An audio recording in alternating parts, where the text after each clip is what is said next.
চন্দ্ৰযান-3 আমাৰ বাবে অতি গৌৰৱৰ বিষয়। 14 জুলাই 2023 ইংৰাজী চনত লঞ্চ কৰা চন্দ্ৰযান-3 আমাৰ দৰে ভাৰতীয়ৰ বাবে এটা স্মৰণীয় মুহূৰ্ত, এটা স্মৰণীয় দিন। চৰকাৰী নিৰ্দেশনা অনুযায়ী আমি ৰঙিয়া উচ্চতৰ মাধ্যমিক বিদ্যালয়ৰ পৰিয়ালে ঠিক 5 বছৰ আগতে সাজু হৈছিলোঁ চন্দ্ৰযান-3 অৱতৰণৰ সেই বিশেষ মুহূৰ্তৰ সাক্ষী হ'বলৈ। ছাত্ৰ ছাত্ৰীসকল, অভিভাৱকসকল, আল্লাহৰ ওচৰত এই ক্ষণটোত উপনীত হ'ব পাৰোঁ।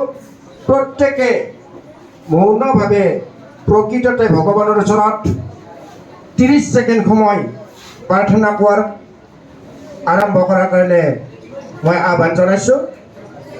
1, 2, 3 ষ্টাৰ্ট।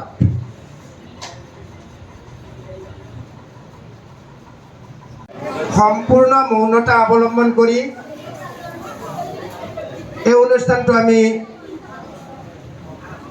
চাম, ভালকৈ চাম আৰু এই অনুষ্ঠানৰ যোগেৰে আমি নিজে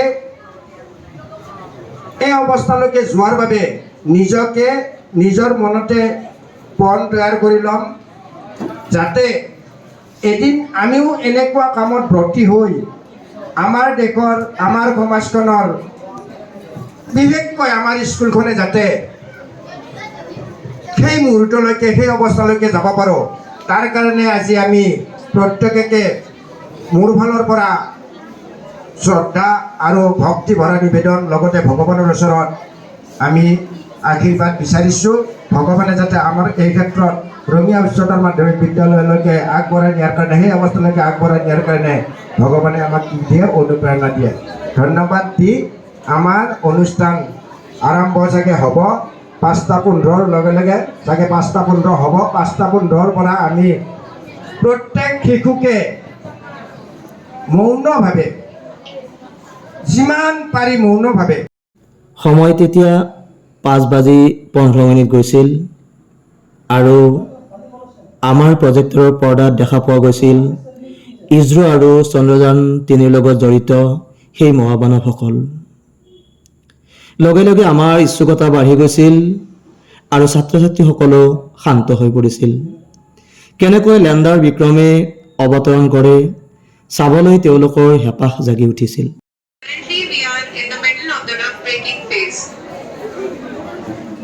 আৰু প্ৰায় 140 কোটি ভাৰতীয়ৰ সপোন দিঠক কৰিবলৈ লেণ্ডাৰ বিক্ৰম আগবাঢ়িছিল চন্দ্ৰপৃষ্ঠলৈ। আৰু আমাৰ হাৰ্টবিট বাঢ়ি আহিছিল। এনেকৈ লাগিছিল প্ৰতি ছেকেণ্ডে আমাৰ বাবে আছিল বহু যোজন সময়। অৱশেষত বিশ্বৰ ইতিহাসত খলকনি তুলি চন্দ্ৰৰ দক্ষিণ মেৰুত সন্ধিয়া 6:04 যোৱাৰ লগে লগে লেণ্ডাৰ বিক্ৰমে অৱতীৰ্ণ হৈ আমাক গৌৰৱান্বিত কৰি তুলিলে, বিশ্বৰ বুকুত ভাৰতবৰ্ষক আৰু অধিক চহকী কৰি তুলিলে। লগে লগে সকলোৱে আনন্দত চিঞৰি দিলে, ধন্যবাদ সেই মহামানৱসকল, ধন্যবাদ ভাৰতবৰ্ষ, ধন্যবাদ ইছৰোৰ লগত জড়িত বিজ্ঞানীসকল, ধন্যবাদ চন্দ্ৰযানৰ লগত জড়িত সমূহ মহামানৱসকল।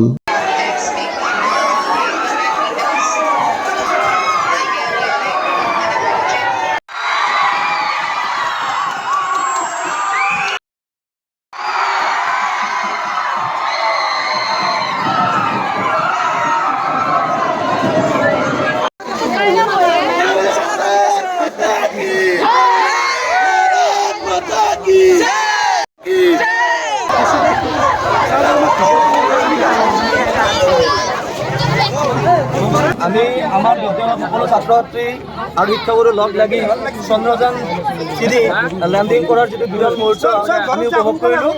আমাৰ মৰমৰ ছাত্ৰ ছাত্ৰীসকলে বহু দূৰৰ পৰা আহি এই যিটো আমাৰ গৌৰৱৰ মুহূৰ্ত, বিৰল মুহূৰ্ত উপভোগ কৰিলে। কেনেকুৱা লাগিল কোৱাচোন নহয়? আমি খুব ভাগ্যৱান, আমি এই বিৰল মুহূৰ্ত দেখিবলৈ পাইছোঁ। আমি ভাৰতবাসী, আমি ভাৰতে এই বিৰল মুহূৰ্ত দেখিবলৈ পাই অতি গৌৰৱান্বিত অনুভৱ কৰিছোঁ। পিছলৈও আমি এইবিলাক কৰিবলৈ চেষ্টা কৰিম। সকলোৱে আমাৰ দেশৰ যিসকল বিজ্ঞানী অশেষ কষ্ট কৰি এই চন্দ্ৰযান-3 যিটো অভিযান এইটো ছাকচেছ কৰিলে, তেওঁলোকক আমি কি কৰিছোঁ, আমাৰ ফালৰ পৰা বহুত বহুত ধন্যবাদ জ্ঞাপন কৰিছোঁ। মৰমৰ ছাত্ৰ ছাত্ৰীসকল, তোমালোক আটাইকে ধন্যবাদ জ্ঞাপন কৰিছোঁ। ইমান ধুনীয়া কৰি এই ভিডিঅ'টো তোমালোক আটাই উপভোগ কৰিলা আৰু এনেকুৱা ধৰণৰ ভিডিঅ'বোৰ পাই থাকিবলৈ তোমালোকে মোৰ এই চেনেলটো ছাবস্ক্ৰাইব কৰি থবা আৰু যদি বেছিকৈ ভাল লাগে তেনেহ'লে তোমালোকৰ ফ্ৰেণ্ডছবোৰলৈ এই ভিডিঅ'টো শ্বেয়াৰ কৰি দিবা। জয় অসম।